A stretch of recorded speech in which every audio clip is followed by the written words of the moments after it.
So I think from my perspective, there is an amazing buzz in government departments and agencies really around innovation. So, we all know 2023 has really been the year of generative AI, and there's a lot of excitement in that space. But I think equally there's also some trepidation around the risks associated. And so I think there's very much this balancing act that's happening at the moment between innovation and managing those risks.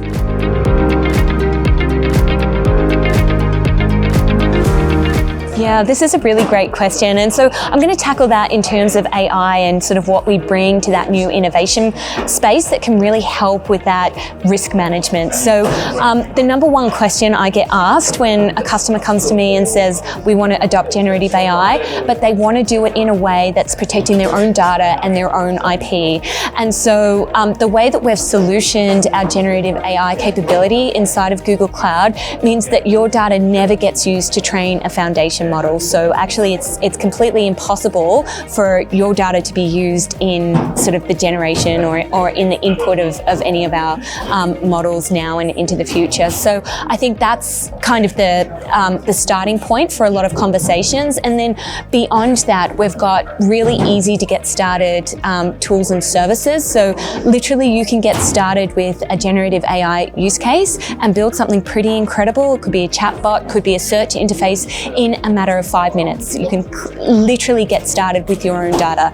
So I think, judging by a lot of the conversations I'm having, the skills shortage is, it's a real concern and it's a barrier to adoption. And so lowering that barrier to entry and providing the tools and services in a really easy to use way, I think is also really important. And then the third part of that, and we've just been on a round table and this came up a number of times, is around responsible AI and ethics. So everyone is concerned about how fast we're moving and how fast the industry in general is moving in terms of adoption of AI. And so doing that in a responsible and ethical way is top of mind.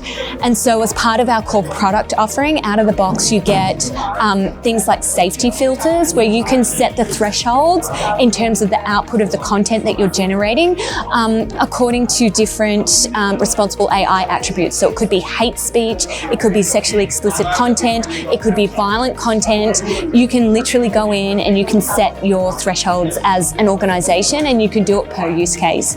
So I think that goes a long way to earning trust with the technology and gives us the ability to implement without, the fear that, our models are going to be used in hate speech or something like that.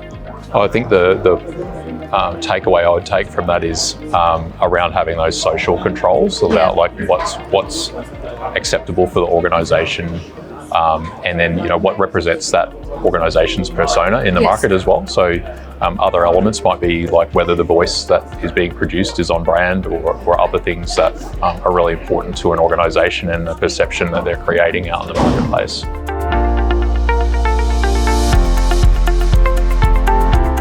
I think I was really excited to see the diversity of the participants. So, we've seen so many different departments and agencies, and then across those, the different roles of people that have come along.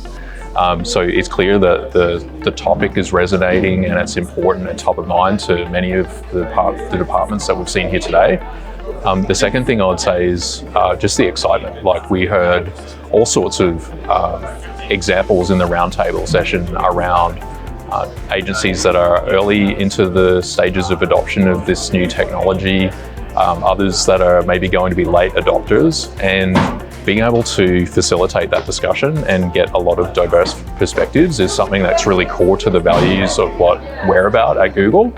And so this is a really great opportunity for us to hear from our customers and also to facilitate how they're talking to each other and sharing and raising the bar in terms of what's possible.